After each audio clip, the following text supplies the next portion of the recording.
Hi there, it's Tad Hargrave from Marketing for Hippies and the Substack on Culture Work. I'm joined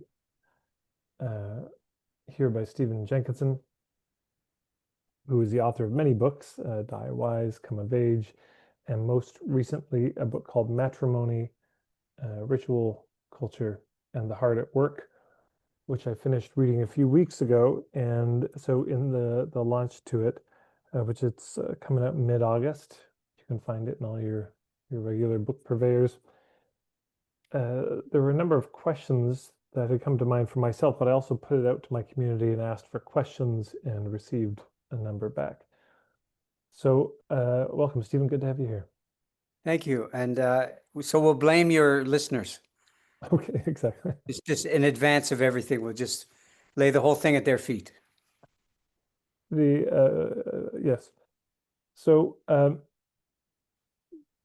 here, let's dive in. So the first question that came to mind is, if matrimony could be considered a village making or culture feeding event, what do you consider the center of it, or the center of it? What is it all revolving around? What's the axis mundi of matrimony?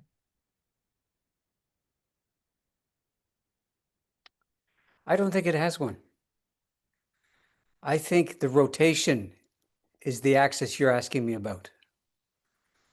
The kind of circumambulation around, I don't think it's invisible. I think it's, the organizing principle is a kind of a pillar or a volume of stillness at the center. So that's the first sort of thought. And then part of that circumambulation is in the modern times, it's us contending with so much inheritance that seems so persuasive about what the fundamental building block of the operation is, which is, frankly, in our corner of the world, the isolated and elevated solitary human. So there's a lot of poverty in there. You know, we talked about poverty somewhat in the last little while we've spoken, and you have it in spades there. And it's troubling and daunting, because it hasn't even been this way. Even in historical memory, it hasn't been this way. Never mind going back to the caves. And you know, we have to be alert to the fact that the Christian church, when it was trying to establish itself across Europe and beyond, but certainly in the first 3-4 centuries, it set about, of all things, reconstituting the governing principles and the assumptions of what constitutes a family. Of all things, that was their colonizing enterprise, and they narrowed it. They sort of culled its broad base, the one that people seem to be somewhat hankering after now. They culled that broad base, and through a series of statutes and shames, you know, going back and forth between the two, they saw to it that, for example, people were not able to inherit from people who were not blood kin. Yeah, so the inheritance, if somebody died either intestate or without next of kin, quote unquote, of course, you know where it went. Of course, it went to the church and to further God's work. And part of God's work apparently was to narrow down and ever narrow down the understanding of kinship, frankly, so that it was, so we use the term blood kin now, and we imagine that the other kind of kin, the one that your parents referred to as, you know, Aunt Sally, who was Mom's friend, is a kind of an honorary appendage to the family. And honorary in our time and place doesn't mean honorable, does it? Honorary means not really. So that's what happened in a nutshell. And of course, it's set upon all the acts that constitute matrimony, and narrowed it down accordingly. And and enervated the proceedings. Mm. Well, this goes to Sean Patrick Donahue's question, and I mean, this lifts up a much bigger context to set and get into, but he said, what role does each leg of the three-legged stool play in supporting a marriage? And I said, do you mean the tripod that Stephen speaks about sometimes? And he said, yeah. And that seems to also connect to this nothing in the center. And I'm wondering if you'd be willing to wonder about that, of the connection between matrimony and those three legs of the tripod. Okay. I'm going to need a little assistance though here. It's been a long time since I addressed this tripod, and I remember the notion.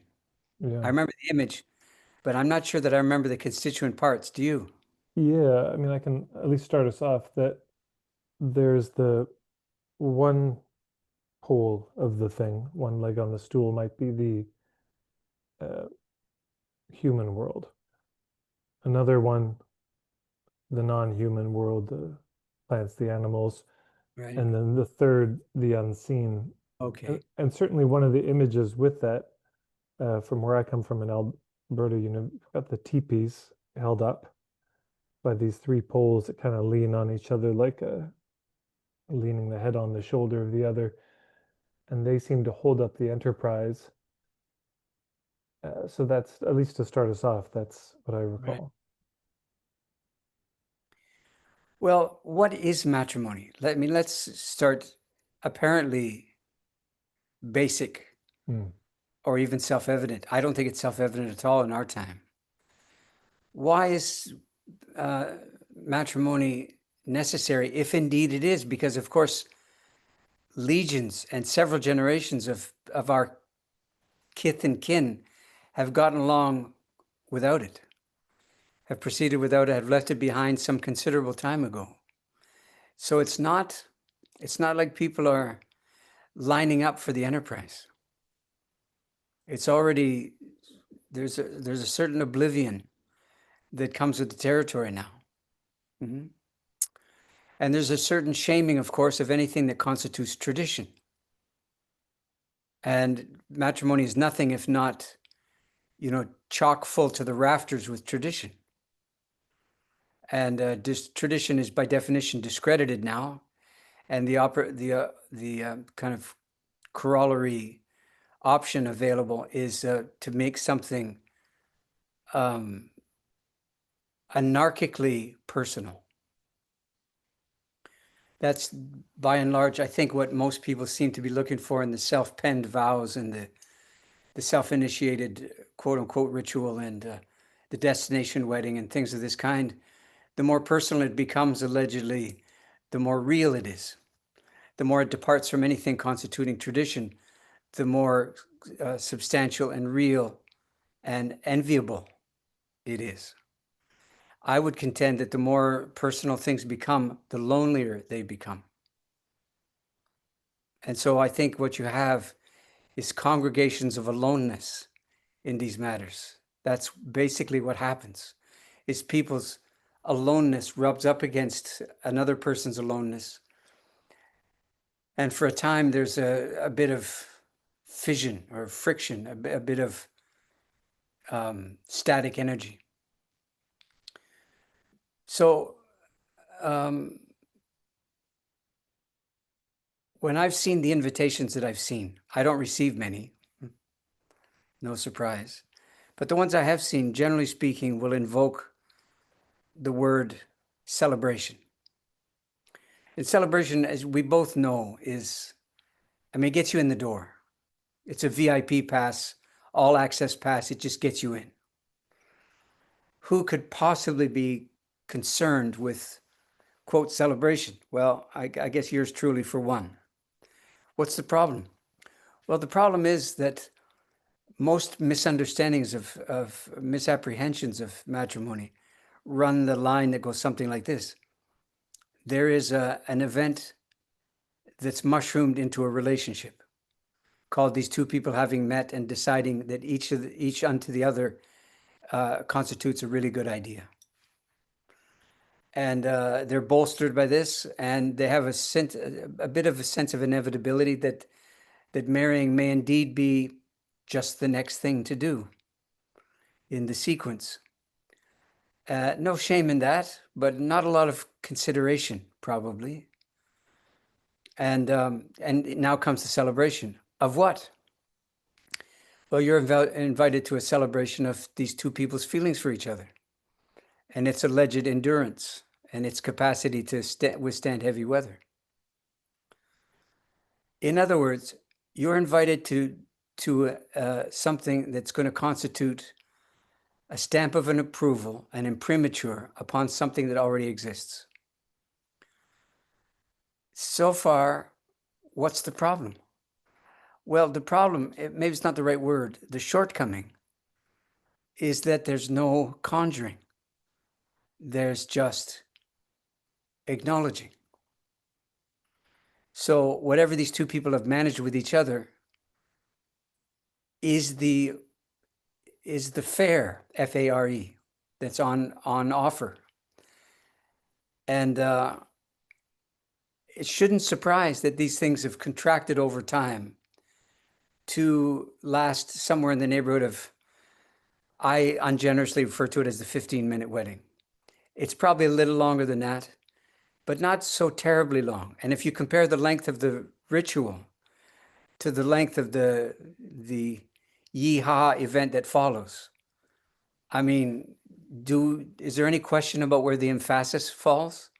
I don't think so. So the understanding is the party is the thing, and the I do's is a kind of, I don't know, swinging door that you just have an obligation to pass through to get into the party. And so what's the alternative? I don't know that there's legions of them, but one of them is that you don't predicate the advent of matrimony on the shaky foundation of how two people feel about each other. You know, that's the prolapse, that's the contraction that I was referring to earlier. What you do, I think, is imagine that there is something these two people are not capable of either apart or together. Excuse me. Yeah, that's right, apart or together. And the village, heavy quotation marks for the moment, the village's responsibility in the form of the witnesses that are invited to come has the obligation to see to it that something comes to pass that these two people cannot orchestrate for themselves. Why? Because of how they feel about each other. What? That's right. That's the limitation. And what does it limit? It limits the rest of the story from gaining access to the event. The rest of the story includes those tripods, the three legs of the tripod. The rest of life, the rest of what it's all for, the rest of us, the rest of what we don't think of at the time. And it's this kind of sanctified and solemnified, if that's a word, threadbareness of the thing is it's really worth taking note of. And what's gone, what's missing, what exists as shards and bits is as close as you can get for the moment to an understanding that matrimony is a conjuring event, not an acknowledging event. It's not a celebration of love. It's a throwdown at the feet of love. Mm. It seems like an important distinction to make here, which reading your book, I realized that I'd conflated the two as if they were the same thing, is wedding and matrimony. And I'm wondering if you'd be willing to make a distinction between those two. Well, I just did for the last 10 minutes or so, but I could push a little further and say a wedding is the discrete 15-minute affair I was alluding to. Oh. kind of narrowed down, pared away, anti-tradition for the most part now, except if you want some tradition, some kind of crinoline, some crinkly tradition, to go along with your self-administered vows and the rest. I mean, that's available, and anything goes, doesn't it? I mean, we're alert to the fact, are we not, that this is one of those moments when people are, by virtue of their besotted infatuation with each other, are tolerated. Anything they come up with by way of what it could look like, basically people go along with it. And I think gone the way of all flesh is that legal requirement that pertained until fairly recently in a lot of quarters, which was the officiant had the obligation to say, if anyone here knows any reason why this thing should not proceed unto its obvious conclusion, speak now or forever hold your peace. And if this is said at all in any jurisdiction that I'm aware of, generally speaking, it's accompanied by a kind of embarrassed silence or a guffaw or some wisecrack from the peanut gallery, all of which is designed to deflate that second, that few seconds, that moment, right? This is all part of the, quote, wedding. You can feel, the feel I'm trying to give you is the wedding is contracting kind of by the generation. And it's not really a question of duration. It's a question of what's at stake. So nobody is in a position of wondering either privately or aloud whether there's any reason why this should not proceed. Whether the rest of, I mean, who's on the guest list? And then who's not? Which generations are represented on the guest list most emphatically, and which tail off and which disappear without a trace? When was the last time you went to a wedding where the dead are spoken to directly? Not about, not alluded to, not as an aside, commissioned, subpoenaed, summoned, just for starters. When was the last time? I dare say, maybe never. So what's going on? You could say, well, that's the secular age for you. But you do know in your heart of hearts, you, Ted Hargrave, know this, that the secular age is not entirely successful at extinguishing a kind of instinct, a hankering, a longing after some kind of something more, something else, something that seems truer than what we can manage on our own. I mean, if you just lend this the most modicum of credit to that notion, what do you suppose it is? I think it's a conscience. I don't think it's a demand. I don't think it's a wish list. I think it's a conscience. And the conscience is whispering to us that we ought not to be continuing to try to go it alone here. That the kind of, the math has been done and the sums have been tallied. And our experiment with secular humanism has kind of run its course. The last thing I'll say about tradition for the moment is, you might guess I'm a, quote, traditionalist. I'm not sure that that's true because I wouldn't know which tradition to align myself with to make that make any sense at all. But what do I think of tradition? And my answer is, like Gandhi said about Western civilization, I think it'd be a very good idea. So much so that I go out on a limb and say that tradition is there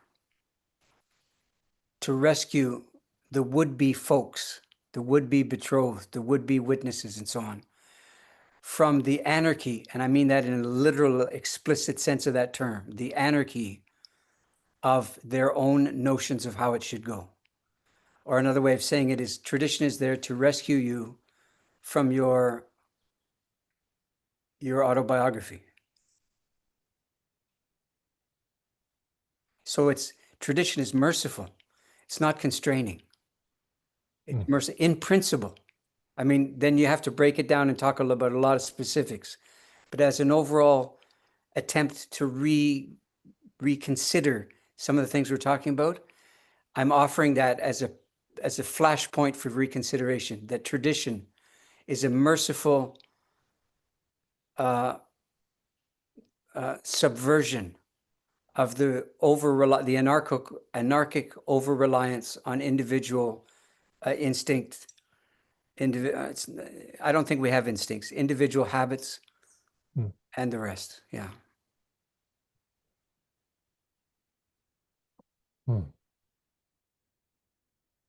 In the modern era, I mean, certainly I know I went to my cousin's wedding and was shocked that it ended 15 minutes later. That's how long it was. And Yeah. the Well, can I interrupt you and ask you a question? So you were there, yeah. you saw it happen. Okay, so don't take anything from me or what I'm saying. And let me just frankly ask you, what did they do in 15 minutes? One. And two, why was it 15 minutes? Well, I wasn't even sure it was 15 minutes because my mom and I arrived and we sat down. People were sitting there, and everyone, I think all the bridesmaids, the groomsmen, they were all at the front. And then my cousin, Procession. yeah, Kaylee came and she walked down my cousin walked down the aisle to I think he might have been already at but I remember looking at my watch and thinking we missed the whole thing. And I'm looking at the thing, maybe the time zones didn't sync up. I'm looking at the invitation and nothing made sense. And I was told after it had started, literally, they'd all sat down 1 minute before we arrived. So yeah, she walked up. It was maybe there was a welcome, there were the vows, and then there was the party, and that was the rest of the night. So that's literally what happened. I don't uh, even know if there were any speeches, as I recall, from anyone else. Yeah. And I mean, my cousin was fairly explicit that it's like, well, the party's the thing, so now let's go. This is the main thing, is the hanging out together afterwards. And I mean, I know I've heard this from you, but it just makes so much sense that it's so tightly scripted because you want to get to the party. That's so if you open it up too much, people could go on and talk, or things could get strange. So we're not going to let that happen. We've got this in and out, and then we get to the main event. That's how it seemed. So how about this then? Who would do that to themselves and to each other in the name of how they feel about each other? What's going on there that all adds up mysteriously?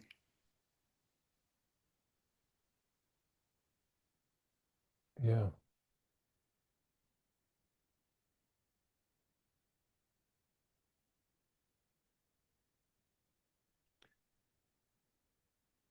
When I think about the tripod,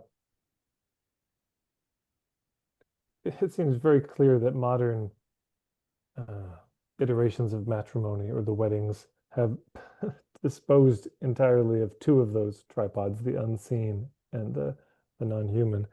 And then we're left with the human, but then even that is sort of winnowed down to, well, the family.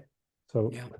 and then let's winnow that down further to just the couple and how they feel about each other. And the whole thing is a sort of stump uh, of an affair, and there's not much imagination beyond it. And it's also a kind of temporal stump where, I mean, I remember hearing from one of the first weddings you were asked to wrangle, that, and the way he described it was it was a whole year Yeah. lead up of getting together Yeah. once a month or once a week or on the regular, It was regular. Yeah. and which is an unheard of thing. That was what struck me, is we're so used to speaking about, well, yeah, wedding, it's the day of, and that's when it happens. That's the whole thing. So you got to fit everything into that period of time, rather than that is the blooming of the flower of the whole ragged affair up to it, if it gets to that point, and that that year leading up to it is the proving grounds, the let's see, the trying to break the spell of inevitability, the whole thing, the trying to give it a chance so it might actually be able to last and stand on its own two legs. So both in a kind of spatial relationship or kinship relationship is so narrowed down, and then in terms of time, it's narrowed down until it's this 15-minute little box with only your nearest and dearest. Yeah. Who are obliged to behave. Right. I mean, Yeah. it's one of the reasons that the dead don't get called in. Because, I mean, then what happens? Then how? Then what are you in for? And does anybody have any? I mean, people use the word ancestors now in a pretty generic and pretty loose-fitting sense of the term. It's kind of like exercise clothing. That's what ancestors are now, it seems to me. And you can tell how deep the affection and the deeply felt sense of mutuality might be vis-a-vis ancestors in moments like you've just described. Well, and this brings me to the question of a year-long process of getting together, making things with your hands, learning stories, uh, building these relationships with each other, preparing for the wedding materially, psychically, all of this. That asks a lot of people. But as we've laid out, we're in a time of it's kind of every man for himself. The internal world. It's the people are so busy, overwhelmingly so it seems these days. You as the person who's the officiant, whoever you might be, may not be seen as an elder worth listening to, or elders may not be considered worth listening to. And we're so used to this kind of very quick in and out wedding, on one hand, or the new age affirmation rich free for all, write your own vows on the other hand. So that's the field you've operated in. Yeah. And what have you found has happened when you asked more of people? What has the response been when you said, okay, you want the real thing? Here's the best I can think of as the real thing. What has the response been? Well, the answer is a bit skewed for this reason.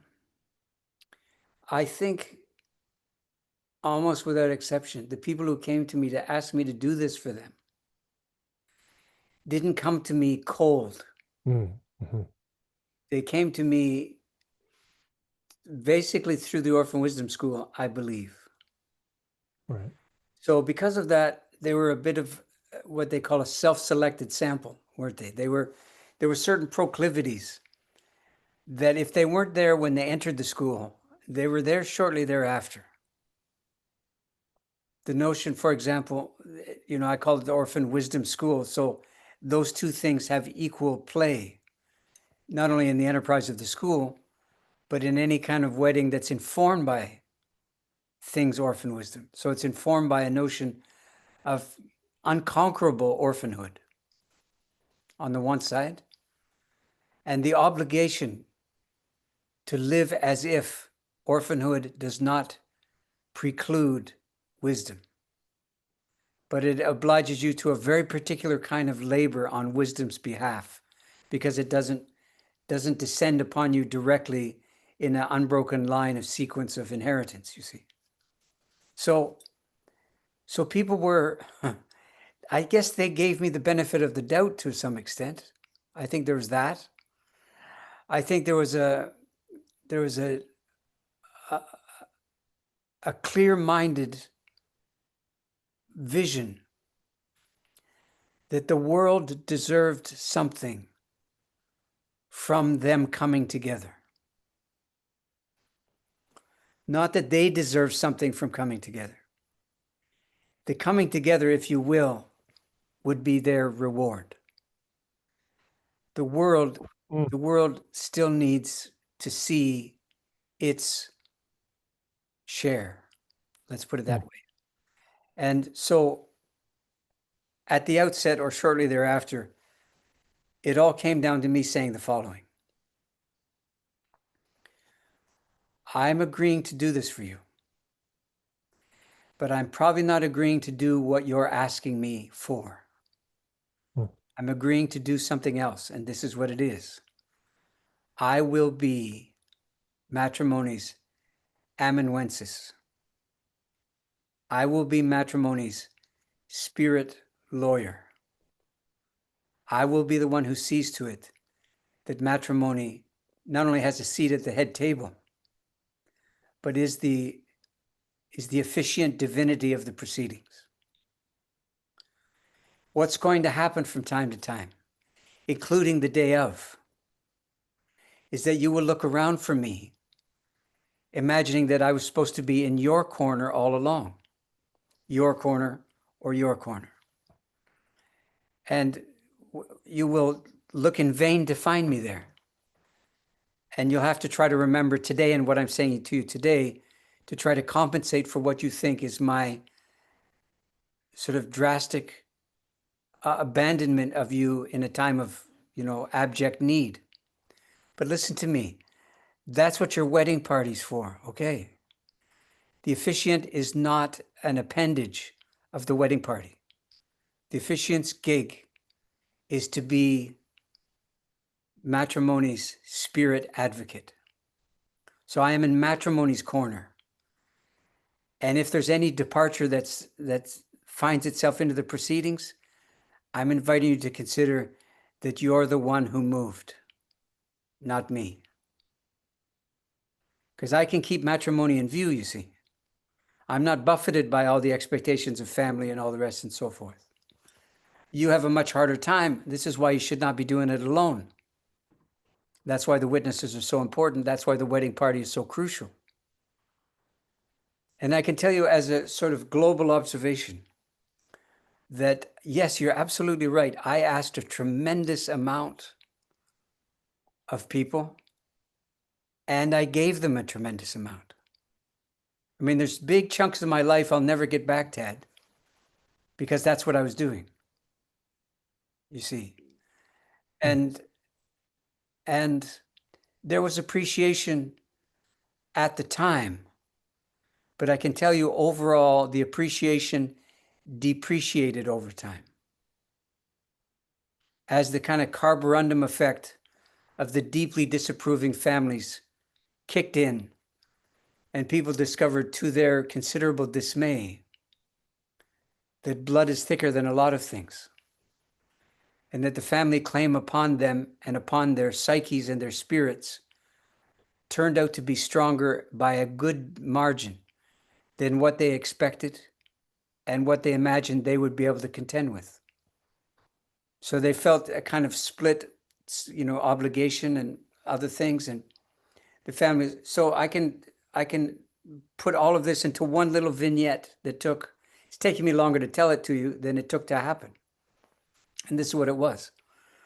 The event, in case anybody's wondering, Jesus, how long does this take to do this thing on the day of? The answer is usually around 7, 8 hours, maybe 9, somewhere's in there, typically.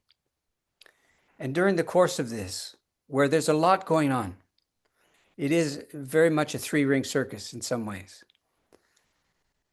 The bride-to-be's mother approached me. At first I thought conspiratorially, and then I realized adversarially. By the time she got to me, she was in full hiss mode. And this is what she hissed at me. She said, "Is this a real wedding?"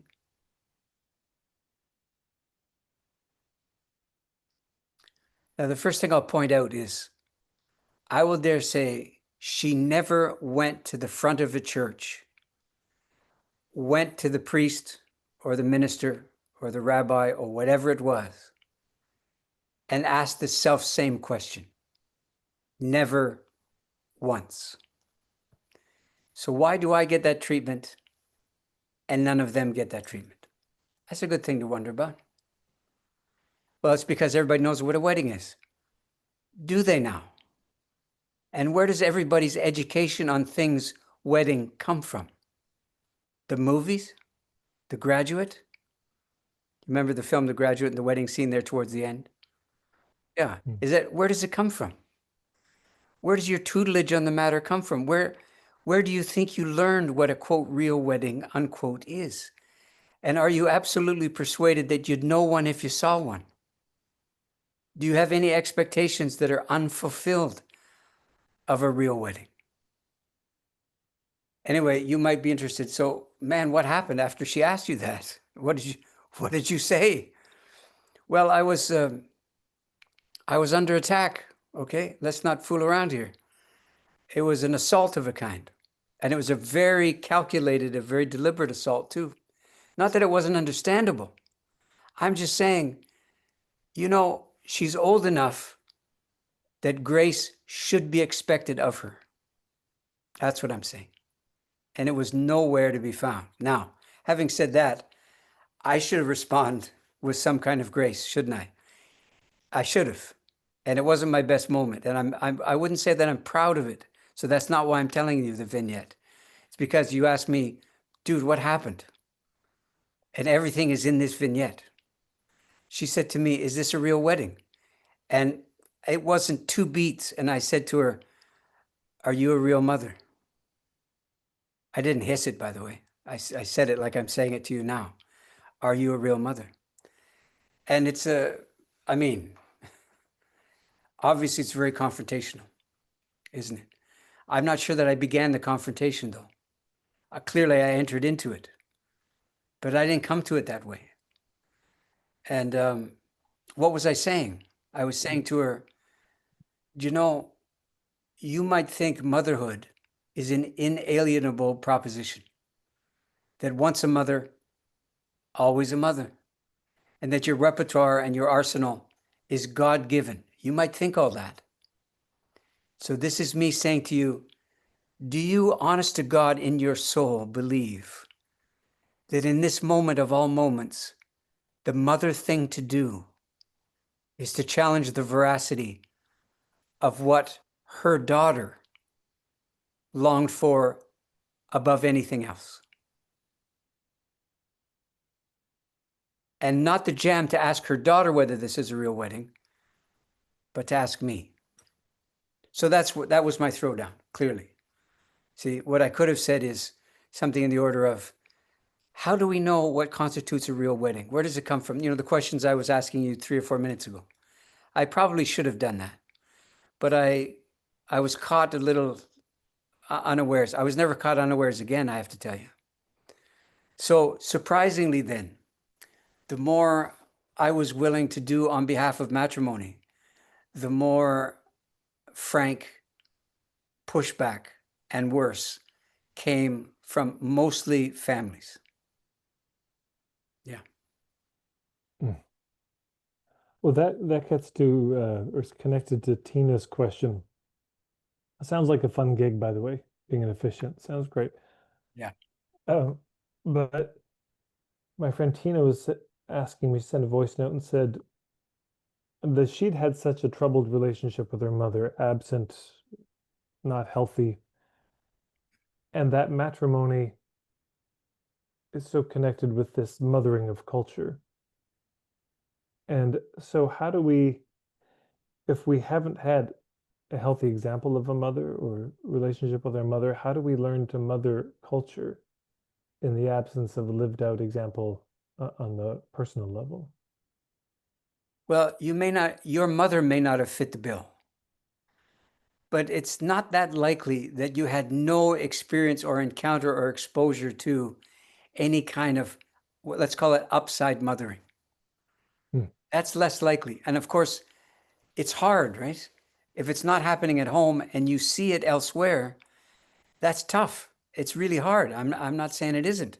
But let's go back a couple of steps here before we talk about, real world mothers and mothering.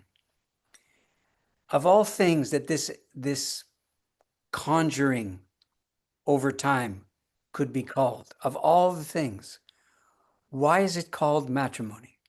Not my invention, it's my inheritance. I mean, this is one of the very first things I wondered about. And the wonder took the following form. In an age of self-congratulating inclusivity, as we find ourselves in now, how is it that I have never heard of a circumstance in which someone stands at the front of the room and invites the assembled and the dearly beloved to enter into the holy bonds of patrimony? I've never heard it. I've never heard holy bonds and patrimony in the same phrase, and I'm not holding my breath. So what's going on? Why is it called matrimony? I mean, presumably, people understand that the root word for matrimony is mother, basically as a verb, not so much as a noun, not as an identity, as a body of work. It's mothering we're talking about here, not motherhood, really. And, you know, typically the notion is that this event that we've been talking about is supposed to precede procreativity. It's supposed to provide some kind of bedding, if you will, for procreativity, to have half a chance, right, over the long haul, and parenting and the rest. So the important thing here is to separate the notion of mothering a culture from procreative reproduction. They're not the same thing. They don't even borrow from the same understanding of what it's all for. And I mean, there's a long-winded answer to this, which we don't have the time for now, but the short version goes like this.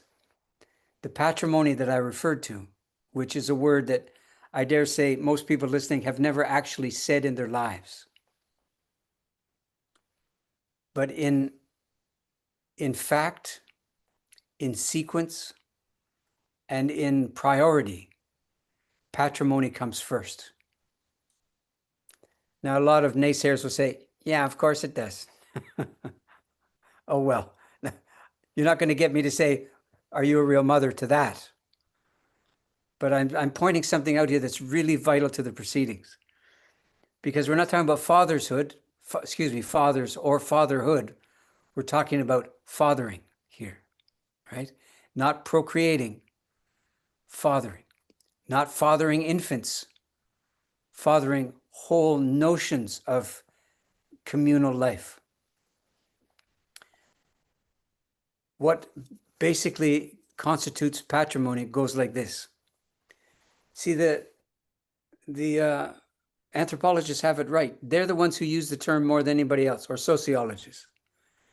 And they use the term to describe the kind of, let's call it the flotsam and the jetsam, the materiality that constitutes a living culture, right? Pottery, styles of clothing, self-decoration, architecture, and art making, and so forth.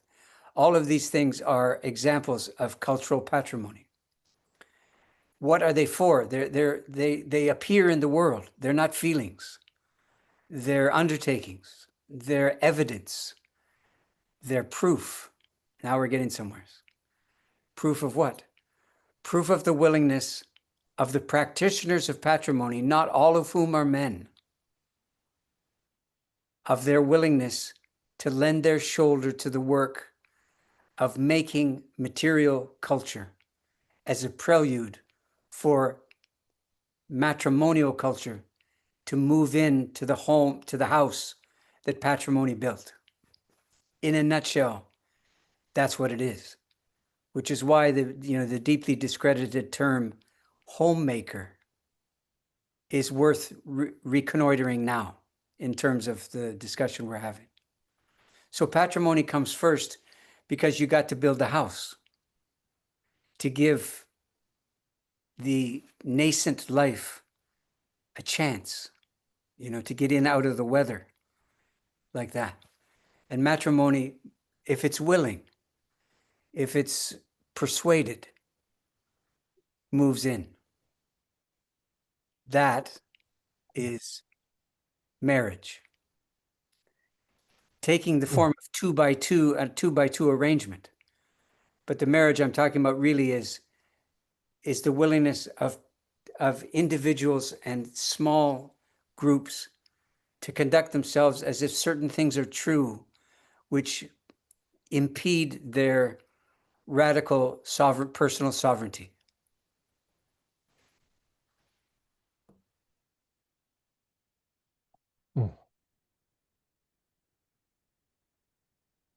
I'd like to go back to the you speaking about being the officiant or the celebrant, that you're the one standing in the corner, spirit lawyer of matrimony, of that larger mothering. And so then what's the role of the couple in all of this? And what's the role of the community in all of this? Well, the role of the couple is to submit. To submit their love Jones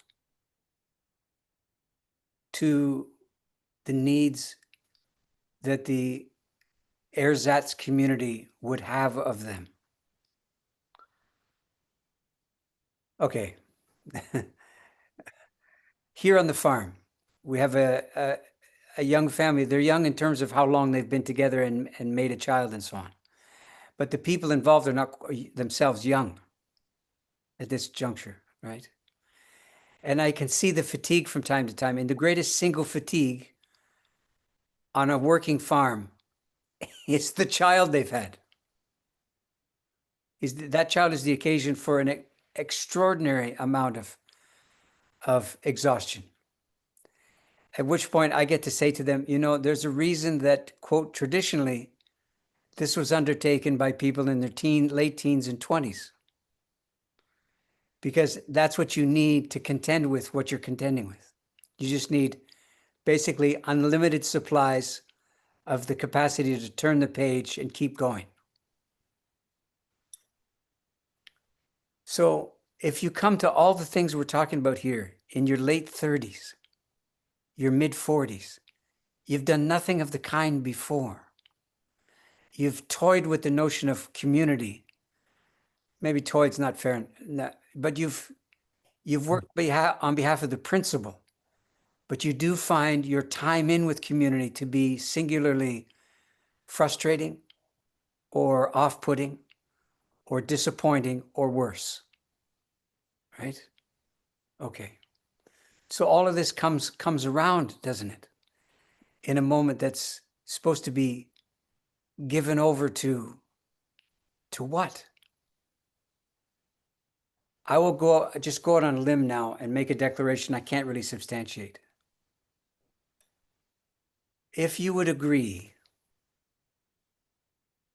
that upon our death, the world, however incrementally this could be true, should properly be ever so slightly better than it was when we were born to it. That's a decent outcome of a lived life, that the world just subtly benefits in some fashion from the fact that we made our way through it. If you credit that possibility, then just break it down to its constituent parts and imagine the same thing, but let's not talk about the world. Let's talk about the immediate living circumstance, not the family unit, the immediate neighboring circumstance. And then ask yourself, when you are besotted in a kind of obliterating love that melts the edges of yourself and you're grateful for it for a while, well, all that is going on. Who's covering for you? Meaning what? Meaning you can't be reasonably relied upon to even operate heavy machinery in that condition. Never mind operate constitutional machinery or or community machinery or village-minded machinery, right? Okay, so you have a kind of madness, and all the love songs attest to that. You have a kind of madness. It's a legitimate madness.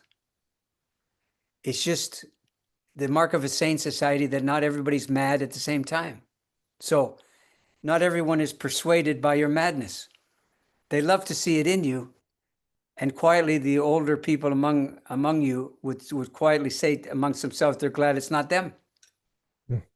because they see the the asleep at the switch aspect that comes with the territory, you know? Okay.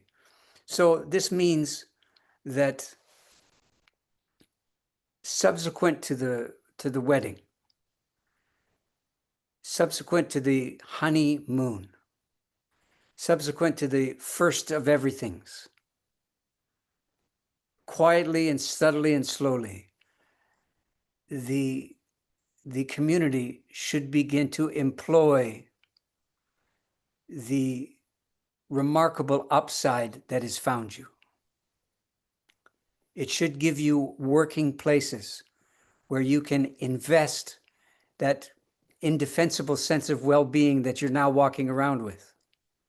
That it's you and her against the world, or you and him against the world, that you can't be taken down, that you get it now, that you finally did one good thing in your life, whatever your self-administered story is. And the world should, some glow must come to that. That's the allegation I'm making here. And that's frankly what we owe. When I say owe, I don't mean there's trespass involved. I simply mean it's part of the deal. It must be part of the deal. You don't expect the advent of a child between you to result in an easier go of it anytime soon. But at some point you do, I can say this to you as a father of people in their 40s and late 30s, that you do get to look at your kids who are no longer children except to you and say to them, I have the obligation to ask more of you than you possibly would imagine that I did for you when it was my turn to do the doing. But it's not my turn now. It's your turn to remember and to realize how that went, how the scales tipped wildly in your favor for the longest time. And it's time for you to come around on my behalf. And in a working culture, nobody says this shit. I mean, nobody makes these kind of speeches, isn't it? It's but you can feel the widening gyre began to draw these things towards its center. And the examples are there. Of course, the living examples of all of this thing I'm talking about are there. And I dare say, for whoever's listening, for every one or two people who take serious umbrage at me invoking tradition uncritically, seeming to be deeply sympathetic with people being on the take and not being overly persuaded by romantic love and things of that kind.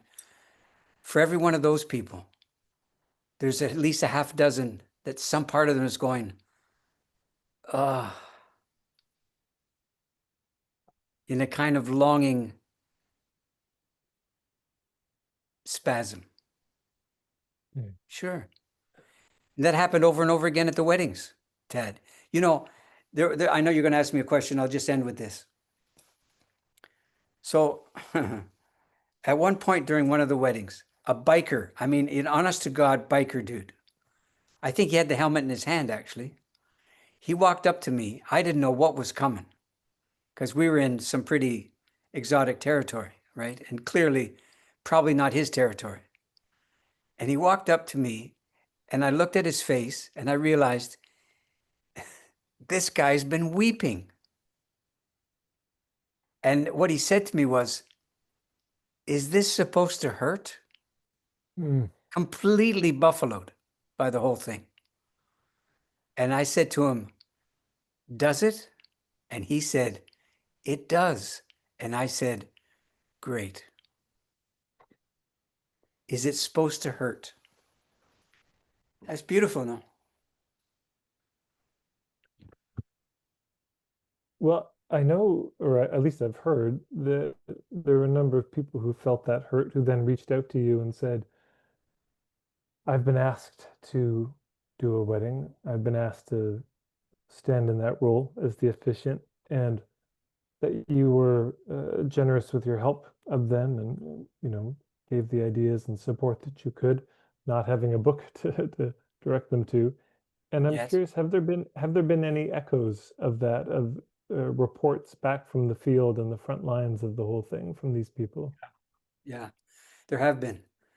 And I'd love to be able to tell you that the pendulum is swinging or that the bow of the freighter is swinging ever so slowly in some other more favorable direction. That is not what I hear. Mm, What I hear most recently, as I'm thinking about it, is that the older woman who was petitioned by the couple to ride herd over the proceedings on the day of was all but assaulted by a contemporary of the bride-to-be, who was not only underpersuaded by this woman's merit or status or whatever it might be, underpersuaded by the fact that she was twice the age of the young woman in question, but frankly challenged her right to exercise any kind of influence over not only the proceedings but the preparatory day beforehand. That to me is carnivorous. That's cannibalistic. That kind of stuff. And I wasn't surprised in the least. It's one of the reasons I don't do it anymore. But I don't say that to dissuade anyone. I just say that to embolden someone who's imagining trying to take something mm, on, that you have to understand that you're unlikely to have allies. Not really. You're more likely to have a gallery of the curious on the one side and people who imagine themselves, when the weather is fair and the sailing is smooth, they're with you. And then, I don't know if this is the lion's share or not, adversaries. I can tell you this, what it amounts to probably in the short term for anything to be different is that the officiant who's trying to proceed otherwise, something in the manner of what we've spoken of, is likely to have a number of people behind him or her, but so far behind them as to be invisible. It's a bit, this is strong, but it's a bit Lord of the Flies-ish. It's a bit, people don't expose themselves to the particular tyranny of a leaderless group. So that gets aroused. I'm not going to lie to you. yeah. But just let's just say it. If anything of our tired corner of the world, our desanctified, desecrated corner of the world is to be any different in any appreciable fashion, do you think it will be a costly adjustment? Or do you think everybody will just look up one day and go, of course, let's go that way? No, that's not what happens.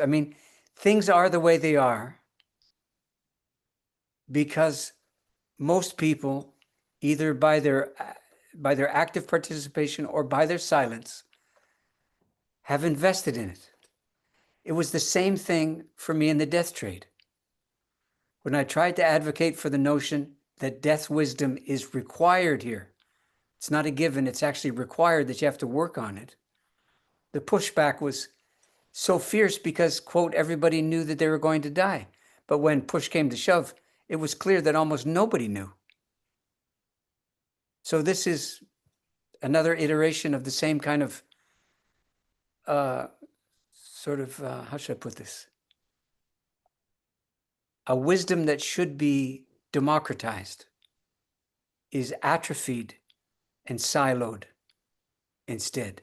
And that's what that young woman was doing to that older woman. She was yelling from a silo and shaming the older woman into a kind of subservience. Yeah.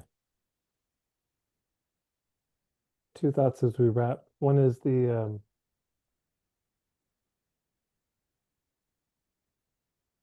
I would also encourage people, I mean, as rough as it sounds, that that roughness is the reason for people to step into these roles, because certainly a lot of these endeavors will fail and collapse, and there will be all the things you've experienced and others will likely experience.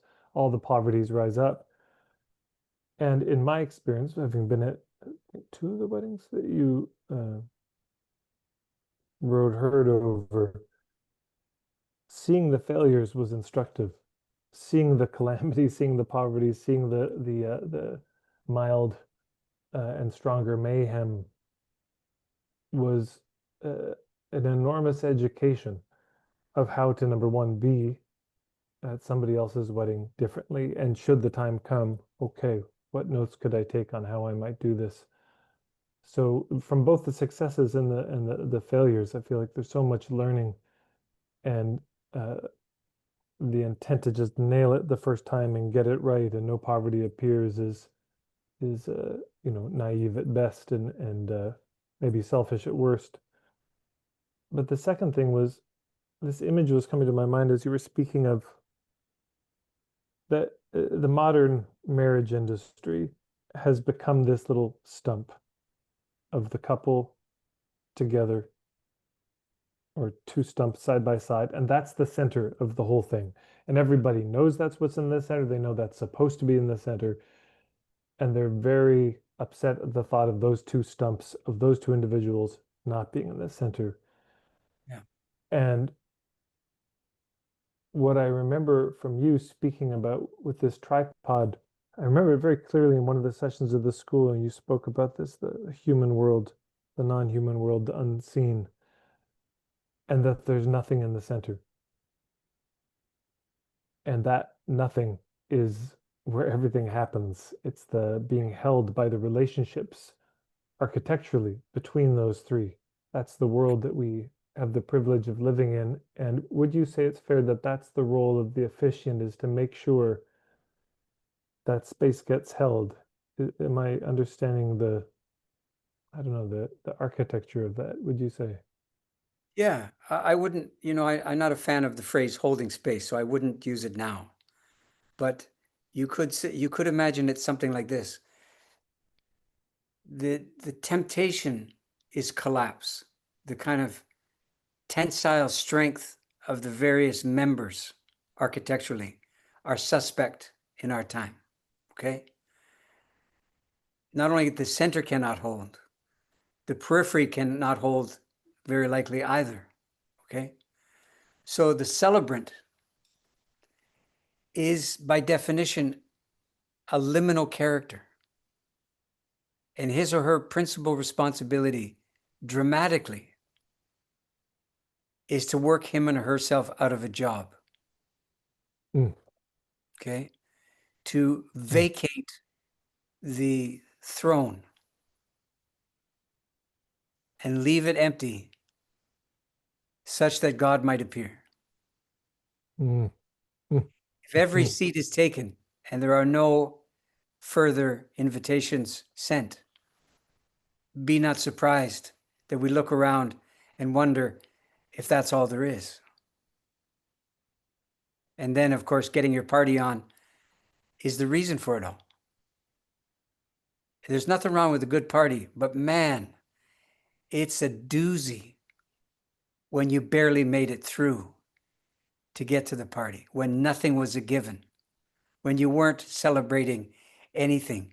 You were trying to figure out if this is in any respect a humanly doable thing. In other words, it achieves something like this. The wags would say, marriage, it should be a lot harder to get into and a lot easier to get out of than it is. That's what matrimony does. It exacts a price upon entry.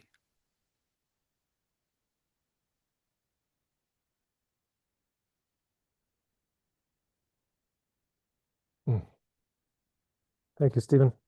For those watching this, as we come to a close here, the book is coming out soon. I highly recommend it, particularly if you've got younger friends who are considering this road to matrimony and looking at some way of doing it that's otherwise to what they've seen or heard of. And also, if there's some older people, the aunties and uncles, or grandmothers, grandfathers who you think might be leaned upon, I don't know, maybe for them too. But it's such a beautiful book, Stephen. I mean, reading it, I remembered being at some of those. I remembered some of the scenes alluded to, and it was it's one thing to read books about culture, culture making or ritual, and it's another thing to be in the midst of the practicing of it with all the consequences that come from that. And so thank you for writing the book. I'm so glad you did. This is probably, of all your books, the one I was most excited to read, having been there for some of it and seeing the need for it. So thank you for making the time to speak about it. We'll put the links to the book and all that in this post. And thank you so much. Thank you, Ted.